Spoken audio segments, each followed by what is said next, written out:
what are the various reasons why retail sector is increasing in our country? Basically organise sector हमारे country में क्यों increase हो रहा है, उसके क्या क्या रीजंस है ना. So in the last class we discussed about that. And what are that reason? The first one is increasing the number of middle class family or consumers. The first point is increase क्या हो रहा है आपका, number of basically middle class family. The second point क्या था आपका, second point? Ma'am, increasing the number of working women. Very good. Increasing in the number of working women, यानी जो हमारी working women है हमारे कंट्री में वो क्या हो रही है, इंक्रीज हो रही है. Because of that they have limited time, उनके पास लिमिटेड टाइम है और उस पूरे टाइम को they don't want to invest in shopping and basically selling the मतलब purchasing the product and services. पूरा समय वो नहीं दे सकती हैं, अपना पूरा समय वो इस चीज में सेलिंग परचेजिंग वगैरह जो भी आपका इवेंट चल रहा है उसमें नहीं दे सकती है. So they want everything under one single roof, एक ही रूफ के अंडर में जल्दी जल्दी सामान मिल जाए, फटाफट सामान खरीद ले. ठीक है. So difference between the home maker and working women is also one of the reason for increasing the organised retail sector in India. The second third point is value for money. Very good, value for money. So value for money का यहाँ क्या मतलब है, basically value for money का मतलब है यहाँ पर कि आपका जो अमाउंट, जो आपका वैल्यू है प्रोडक्ट का, ठीक है, वो कहीं ना कहीं वो तो इंक्रीज हो गया क्योंकि क्वालिटी इनहांस हो गया, क्वालिटी बेटर हो रहा है. लेकिन क्वालिटी बेटर होने के साथ साथ जब भी अगर वो प्रोडक्ट हमें लो कॉस्ट में मिलेगा, यानी कि लो कॉस्ट का मतलब यहाँ पर क्या है कि आजकल क्या है, रिटेल सेक्टर में जाओगे, अगर बिग बाजार जाओगे तो आपको सस्ता ही मिलेगा 10-15% प्रोडक्ट. तो जब 15% प्रोडक्ट जो है, okay, so the value for money का मतलब ये है कि लोगों को अब मनी का वैल्यू है, प्रोडक्ट के साथ सर्विस चाहिए, लो कॉस्ट में प्रोडक्ट चाहिए और साथ साथ क्वालिटेटिव प्रोडक्ट चाहिए. और ये सारी चीजें अवेलेबल आपकी कहाँ पर है, organised retail sector. So value for money. Fourth point is consumer demand quality products. एक कोई बोलो क्या है मैम, ठीक है. So consumer का डिमांड है क्वालिटी प्रोडक्ट्स का, and we are able to get the qualitative product in the organized retail sector as comparison to unorganized. The fifth point is emerging rural market. Basically आपका rural market क्या हो रहा है, वो basically improve हो रहा है because already in the market, our urban market, there is a saturation point. Saturation point आ चुका है, पूरा फुल हो चुका है एक तरीके से कह सकते हैं. तो ऐसे सिचुएशन में आपको क्या चाहिए कि आप ऐसे मार्केट में जाइए जहां आपको बेटर पोटेंशियल कंज्यूमर्स मिले. अब पोटेंशियल कंज्यूमर्स अगर अभी कहीं अवेलेबल हैं तो they are rural consumers. That's why so many companies, so many even FMCG companies, they are started making the products specially for rural areas. So somehow we can say कि like rural market सब क्या हो रहे हैं, emerge हो रहे हैं. नए नए मार्केट मतलब नए नए जगह, नए नए प्रोडक्ट, नई नई जगह पे हम क्या कर रहे हैं, बेसिकली रिटेल, अपने ऑर्गेनाइज रिटेल सेक्टर को इंप्रूव कर रहे हैं, बेटर कर रहे हैं, एक्सपैंड कर रहे हैं. ठीक है. So this can be the reason. ठीक है. So there are so many points in that. Anyone have any doubt in the reason behind emerging market और ग्रोइंग ऑर्गेनाइज मार्केट? किसी को कोई डाउट है? क्या क्या स्ट्रगल, क्या क्या चैलेंजेस फेस कर रहे हैं हमारे कंट्री में? What are the reason? Organise retail क्या क्या चैलेंजेस फेस कर रहा है? तो सबसे पहला जो रीजन है that is related with the finding the, बोल सकते हैं ना, राइट एंड बेटर फॉर्मेट. ठीक है. राइट एंड बेटर प्लेस, यानी कि कहां पर अपनी रिटेल, यानी अपने जो आप अपने शॉप, अपने स्टोर, रिटेल स्टोर को कहां पर ओपन करें, कौन सा राइट प्लेस है, इस चीज को ढूंढ पाना, इस चीज को समझ पाना, that is complex for the basically retailers. ठीक है. कौन सी जगह पे हम स्टोर को ओपन करें जहां प्रोडक्ट सेल होगा हमारा, बहुत ज्यादा इंपॉर्टेंट मैटर है. लोकेलिटी गलत चूज कर लिया, ऑब्वियसली प्रोडक्ट का सेल नहीं होगा. फॉर्मेट गलत चूज कर लिया, रिटेल प्रोडक्ट का सेल कम हो सकता है. राइट. सो द फर्स्ट जो चैलेंज है रिटेलर फेस कर रहे हैं, दैट इज, लिखिए, struggle to find the first challenge में लिखिए, struggle to find the right and successful format and location. Struggle to find the right and successful format and location. And location. Format का मतलब है departmental store खोले, supermarket start करे, hyper market start करे, normal सा mom and pop store open करे, कौन सा फॉर्मेट यूज करे, कौन सा बेहतर होगा हमारे लिए। तो ये कई बार आपकी लोकेशन पे भी डिपेंडेंट होता है।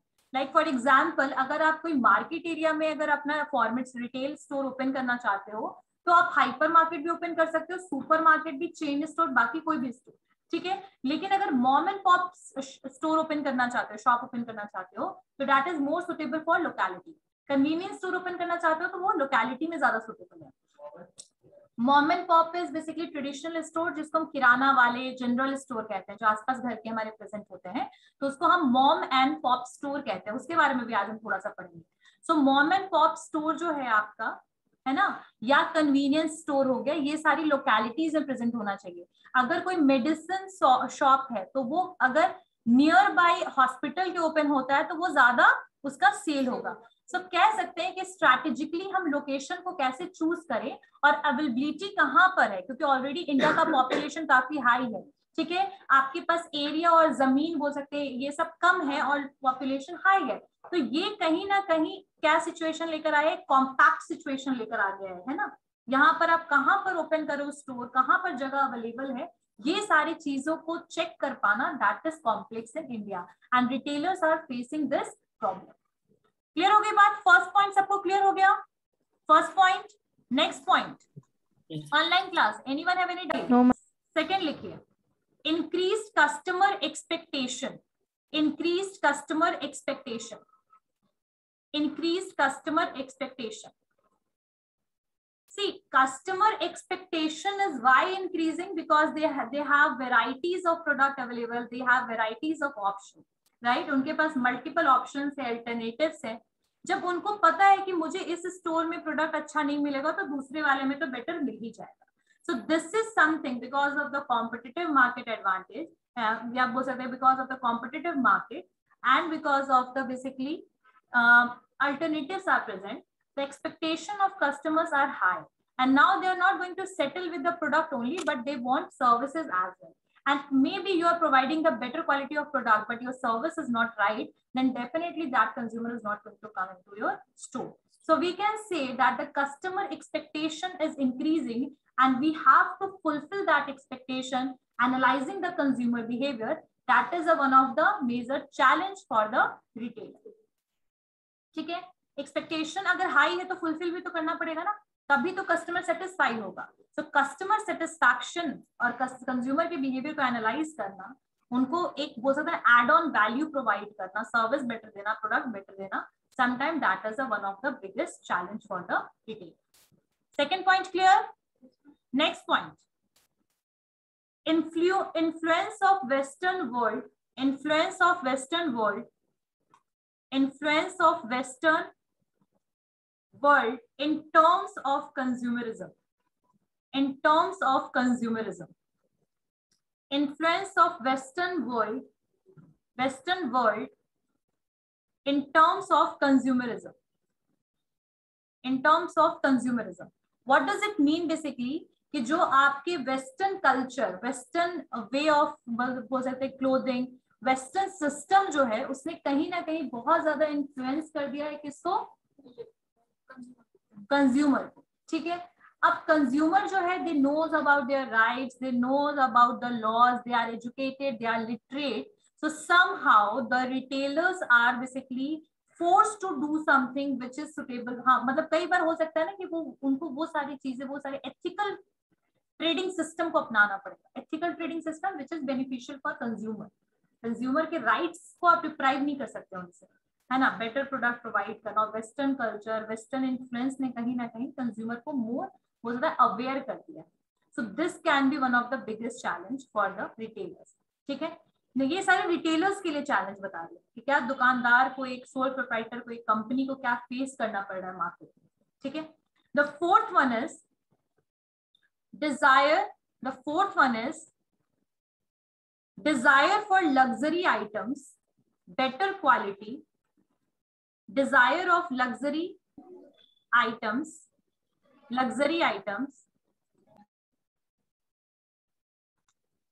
desire for luxury items. अच्छा, luxury items क्या होता है?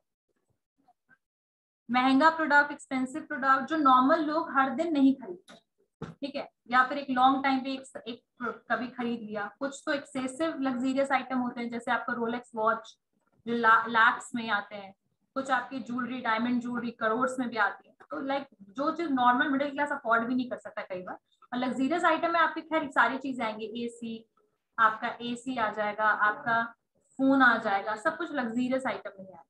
सो desire for luxury item, better quality, better quality due to the growth in the number of working women, due to the growth in number of working women,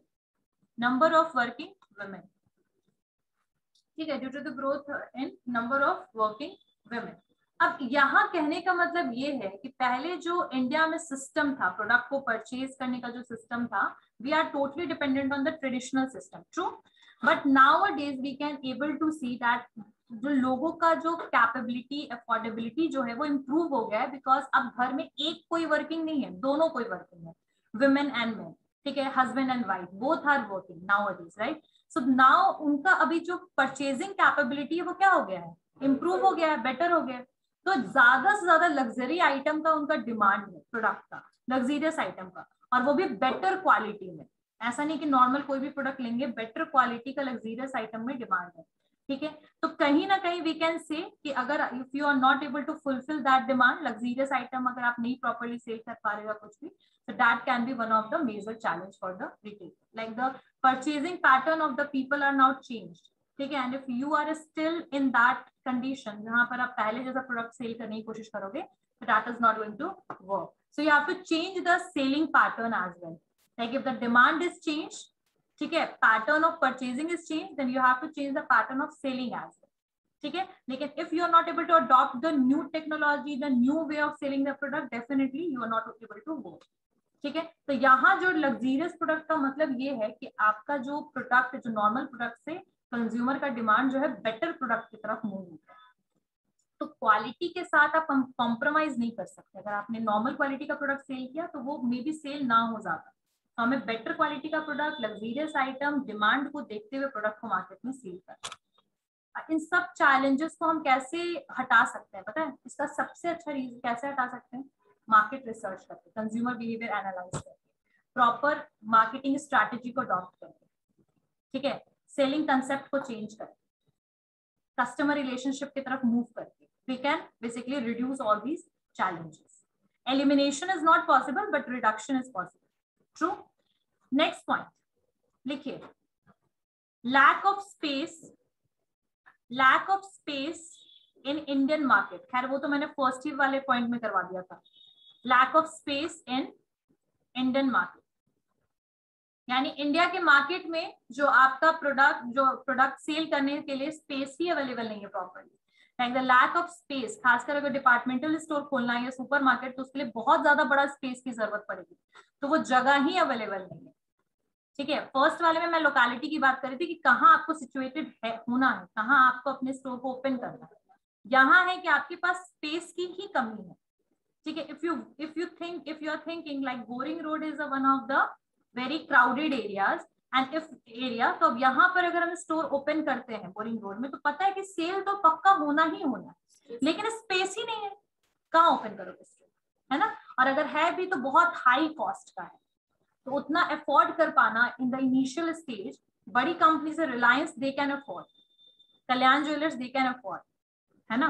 but the जो small retail, organise retail है, जो अभी just start हुई है, they can not able to afford in that area, right. So somehow we can say that the lack of space can be one of the major challenge for the retailers. ठीक है, next point,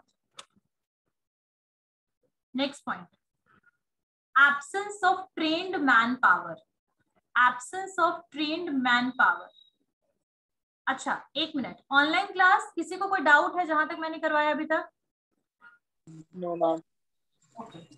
so absence of trained man power का मतलब क्या है कि market में जो लोग अवेलेबल है, जो आपके यहाँ पर, नो डाउट कि India is a labour intensive country, यहाँ पर आपको लोगों की कमी नहीं है, यहाँ पर आपको पीपल मिल जाएंगे, आपको काम करने के लिए लोग मिल जाएंगे, but what they have to work, उनका नॉलेज उनको नहीं है, समझ रहे हो?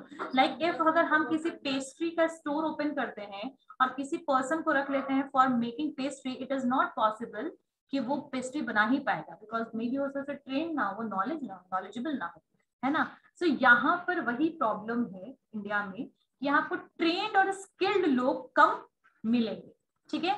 Unskilled people are there, but you have to invest money, time on them for training purpose, right? Training के लिए आपको उन पे टाइम लगाना पड़ेगा, पैसा लगाना पड़ेगा, तब जाकर के वो क्या बनेंगे, ट्रेंड बनेंगे, है ना? लेकिन अगर आपके पास कैपिटल उतना नहीं है, जस्ट इमेजिन, तो in that case it is very much impossible you to run the retail without trained people. Pizza Hut में पिज्जा बनाने अगर नहीं आ रहा होता लोगों को, तो खाते क्या जाते? डोमिनोज में नहीं आ रहा होता तो खाते क्या जाते? नहीं ना। So that is possible because of the train. No doubt वो तो फ्रेंचाइजीज हैं, फ्रेंचाइजी में हमेशा फ्रेंचाइजर ही अपने तरफ से ट्रेनिंग देता है लोगों को, रिक्रूटमेंट प्रोसेस उनकी तरफ से होता है। बट एक नॉर्मल से बता रही हूँ कि मैन मतलब जो लोग हैं उनमें ट्रेन्ड पीपल की कमी है, मतलब people resources are available but utility is not available. समझ में आई बात? सो दैट इज द, यहाँ पर है कि लोग हैं लेकिन उनको नॉलेज नहीं है, तो they are not able to work like that, ठीक है? तो ये भी एक वन ऑफ द रीजन है आपका ट्रेन, जो आपके मैन पावर है, ट्रेन पीपल की कमी होना मार्केट में। उसके बाद next one is competition. Competition next point, challenges में लिखिए कंपटीशन। कंपटीशन,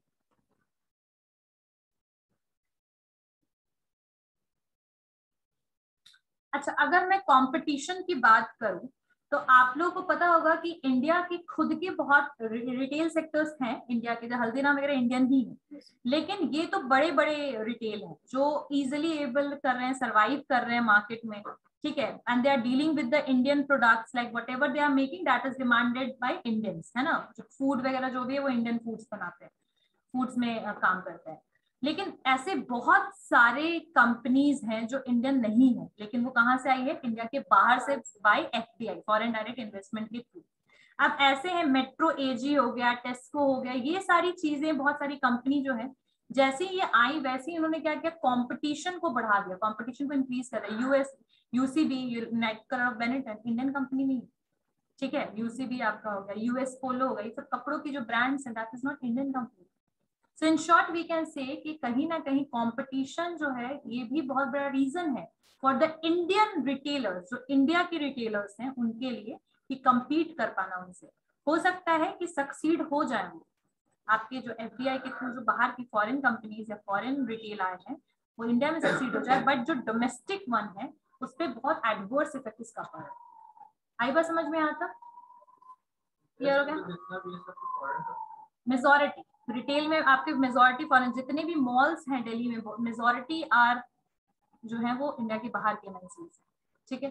तो ये भी एक रीजन है कि इंडियन रिटेलर, ऑर्गेनाइज्ड रिटेलर के लिए बहुत बड़ा चैलेंज है, लाइक बिग बाजार जैसी, हल्दीराम, ये सब के लिए बहुत बड़ा challenge. Future group Indian company, लेकिन that decline, right?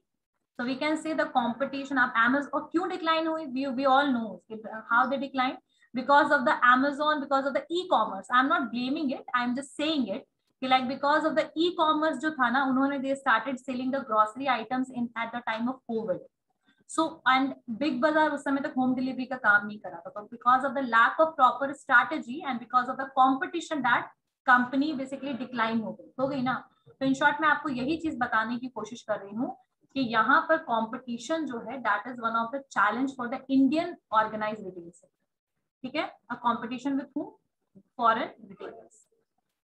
Next one is emergence of discount retailing. Emergence of discount retailing, emergence of discount retailing might further, might further reduce profitability. Emergence of discount retailing might further reduce profitability. यानी कि अभी क्या situation है ना कि competition बढ़ गया है, सारे के सारे स्टोर्स जो हैं वो अपने आप को बेटर डिस्काउंटेड, बेटर सर्विस सब कुछ प्रोवाइड कर रहे हैं ताकि कंज्यूमर ज्यादा आए। अब ऐसे में ना कुछ ऐसे स्टोर्स ओपन हो गए हैं जो डिस्काउंट स्टोर्स हैं।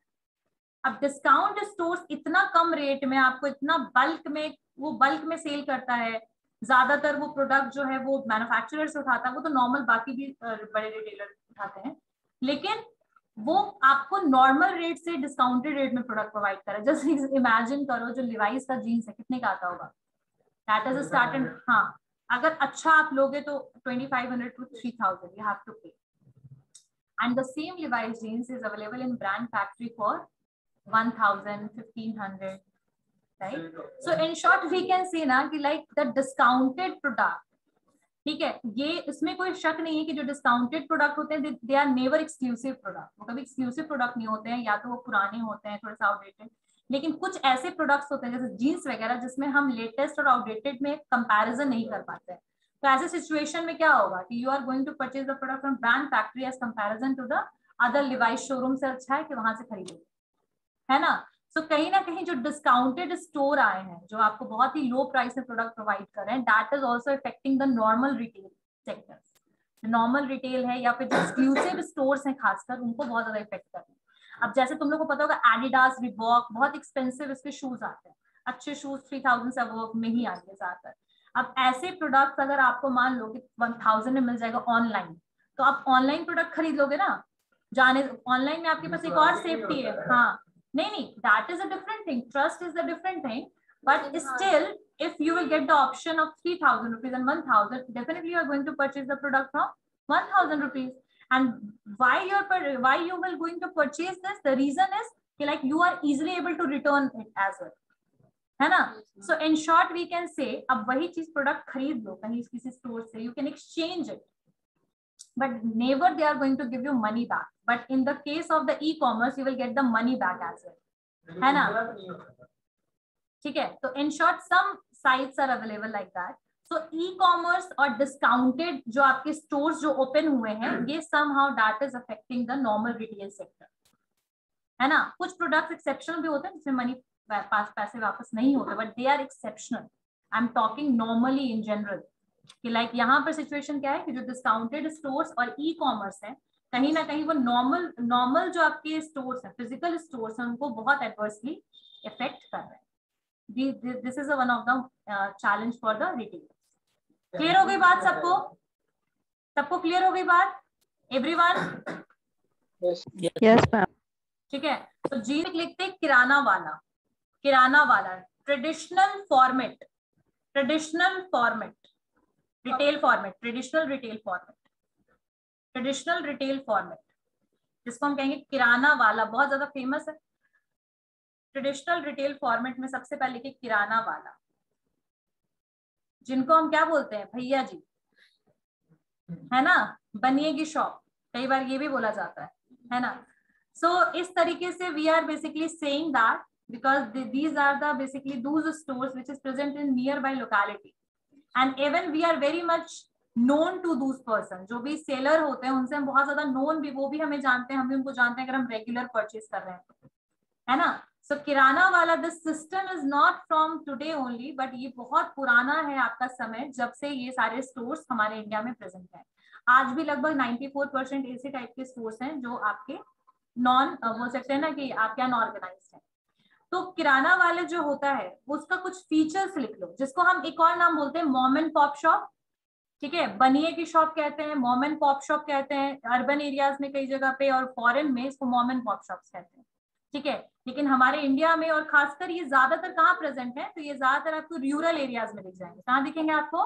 रूरल एरियाज में, ठीक है। और ये अर्बन एरियाज में भी आपको लोकेलिटीज में नजर आ जाएंगे, ठीक है।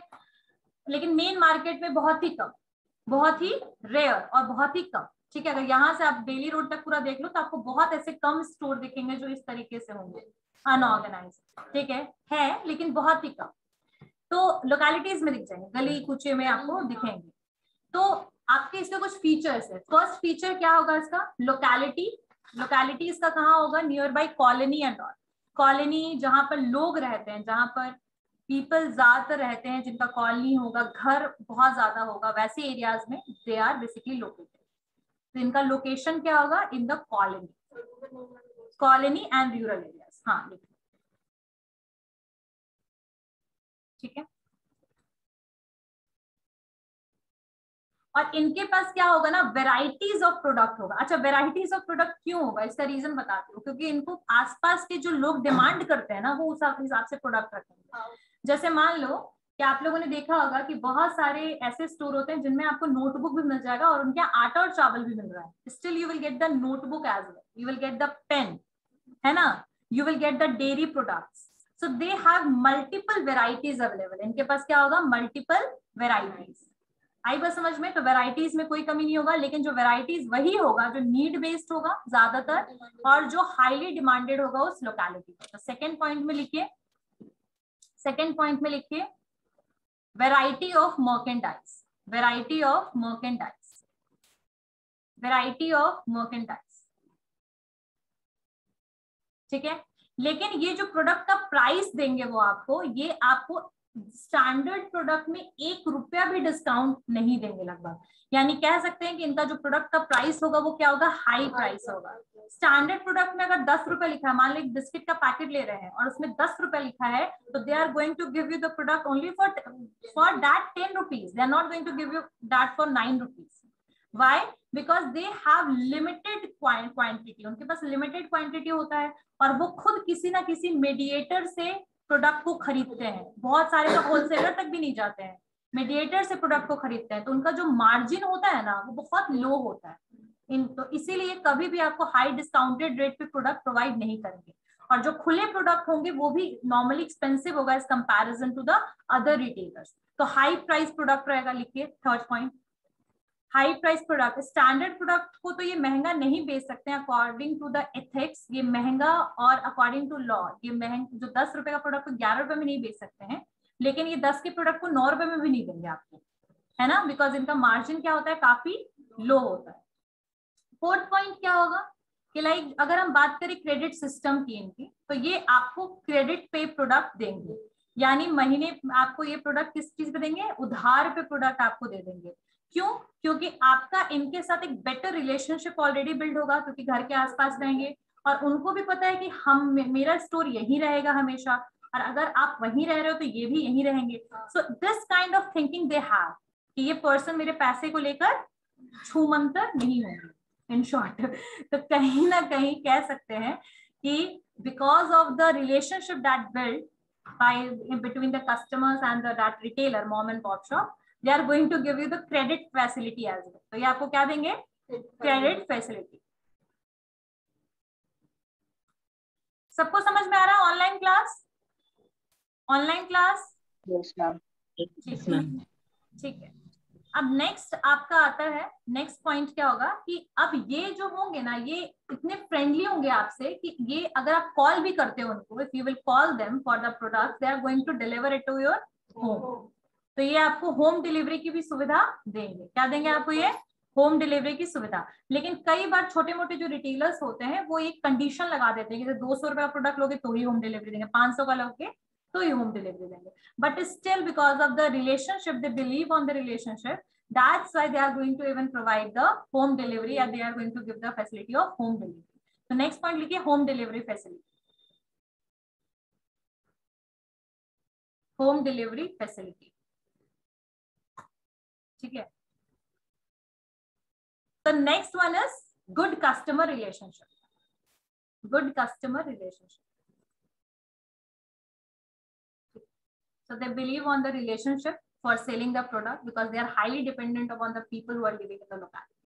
Clear होगी बात? So these are the various features of किराना वाला. Now the next, अगर हम ट्रेडिशनल फॉर्मेट की बात करें तो हॉकर्स कौन होते हैं? Hawkers are basically vegetable vendors और फ्रूट्स वेंडर्स, ठीक है, जो बोलते बोलते चलाते चलाते सामान को ठेले पे बेचते हैं, तो दे आर हॉकर्स, ठीक है। पेडलर्स कौन होते हैं? जो आपके कोई खाली पैदल चलते हुए कुछ सामान को टोकरी में लेते हुए, या फिर बेसिकली कुछ बोल सकते हैं ना, बहुत सारे कपड़े वाले इस तरीके से आते हैं पैदल चलते हुए, या फिर हाँ वो आते हैं, तो दे आर पेडलर्स, ठीक है। तो ये जो होंगे हॉकर्स, पेडलर्स, ये सब आपके किस में आएंगे? ट्रेडिशनल फॉर्मेट, ठीक है। और आज भी आपको ये दिख जाएगा लोकेलिटी में, ज्यादातर ये लोकल एरियाज में जाते हुए नजर आएंगे आपको, और कुछ मंडीज में ये आपको अवेलेबल मिलेंगे, जहां पर जैसे कि दीघा मंडी है तो वहां पर आपको ये मिल जाएंगे, ठीक है। चलिए, सो ये आपके सारे ट्रेडिशनल थे। ट्रेडिशनल में सबसे इंपॉर्टेंट था किराना वाला, मॉम एंड पॉप शॉप जिसकी हमने बात करी, या जनरल स्टोर भी वैसे होते हैं जो आसपास अवेलेबल होते हैं। चलिए नेक्स्ट पॉइंट जो है वो प्रोडक्टिविटी को कैसे इंक्रीज कर सकता है, कैसे वो सेल को इंक्रीज कर सकता है, तो इसके बारे में हम पढ़ेंगे इस टॉपिक में। How can a retailer improve productivity, how can a retailer improve productivity. अच्छा, जहां तक मैंने अभी करवाई क्लियर है सबको? सबको समझ में आ गया? चैलेंजेस क्लियर हो गया, किराना वाला क्लियर हो गया। चलिए तो इस नेक्स्ट लिखिए, how can a retailer improve productivity. तो इसमें सबसे पहला जो पॉइंट होगा, प्रोडक्टिविटी कैसे इंप्रूव हो सकता है। फर्स्ट तो आप अपने एम्प्लॉइज को ट्रेन कीजिए। अगर आप रिटेल सेक्टर में, ऑर्गेनाइज रिटेल में है, तो सबसे पहले you have to train your employees, यानी ट्रेनिंग पर उनके काम कीजिए, मनी इन्वेस्ट कीजिए और समय दीजिए। फर्स्ट पॉइंट, तो फर्स्ट पॉइंट लिखिए improving employees performance, improving employees performance. अच्छा, एम्प्लॉय के परफॉर्मेंस को इंप्रूव करने का तरीका एक तो ये हो गया ट्रेनिंग, दूसरा तरीका क्या हो गया, उनको बेटर इंसेंटिव दीजिए, उनको टारगेट दीजिए। टारगेट अगर आप दीजिएगा और अगर वो अचीव करते हैं तो आप उनको बोनस भी दीजिए, इंसेंटिव दीजिए, तो इससे वो क्या होंगे, मोटिवेटेड रहेंगे and their performance will be increase, right. So in short first point ये है कि we have to improve the employees performance, employees performance, ठीक है। अच्छा, मैं आप लोगों को बताती हूँ इसका एक एग्जाम्पल। मैकडी जो है, मैकडोनल्ड जो है, उसमें ये एम्प्लॉइज की इंप्रूवमेंट पे इतना ज्यादा काम करते हैं कि हर वीक का एक टारगेट सेट होता है, और जो उस टारगेट को सबसे ज्यादा अचीव करता है, रेटिंग जिसको सबसे ज्यादा कंज्यूमर देते हैं, जैसे वहां 5-6 लोग काम कर रहे हैं, जिसको सबसे ज्यादा रेटिंग कंज्यूमर के द्वारा मिलता है, वो स्टार ऑफ द वीक होता है, और उनका उसका फोटो आपके वहां पर बोर्ड पे लगाया जाता है। सो दिस इज, ये जो है ये मॉनेटरी इंसेंटिव नहीं है, मॉनेटरी बेनिफिट नहीं है, बट ये किस चीज के लिए, सेल्फ स्टीम के लिए बहुत बेहतर है, आपको मोटिवेशन के लिए, आपके लिए बेहतर है। तो इस तरीके से दे आर वर्किंग। समझ में आई बात? तो इन शॉर्ट वी कैन से कि like improving the employees performance by providing the training for basically providing the incentive, bonus, motivation, है ना। इस तरीके से हम क्या दे सकते हैं उनको, क्या बेसिकली परफॉर्मेंस उनका क्या कर सकते हैं, इंप्रूव कर सकते हैं, ठीक है। नेक्स्ट पॉइंट, एडवर्टाइजिंग, यानी कि हम अपने रिटेल सेक्टर को एडवर्टाइज कर सकते हैं। जैसे चुन्नी लाल मेगा मार्ट, इसका एडवर्टीजमेंट आपको कई बार टेलीविजन पे कुछ लोकल चैनल्स पे दिख जाएगा, दिखता है, हाँ, रेडियो पे भी मिलता है, लोकल चैनल्स पे भी मिलता है। तो आप अपने रिटेल स्टोर को क्या कर सकते हैं, एडवर्टाइज करा सकते हैं, है ना। अगर कंपनी का रिटेल स्टोर है, यानी कंपनी के थ्रू चल रहा है वो, तो नो डाउट वो तो कंपनी अपनी रिस्पॉन्सिबिलिटी लेती है। लेकिन अगर आप एक सिंगल ऑर्गेनाइज रिटेल सेक्टर जिसका 2-3 चेन है, अगर एक पर्टिकुलर रीजन पे, तो आप क्या कर सकते हो, उसको एडवर्टाइज करा सकते हो, एडवर्टीजमेंट दे सकते हो, ठीक है। तो इससे क्या होगा, ऑब्वियसली सेल्स बढ़ेगा।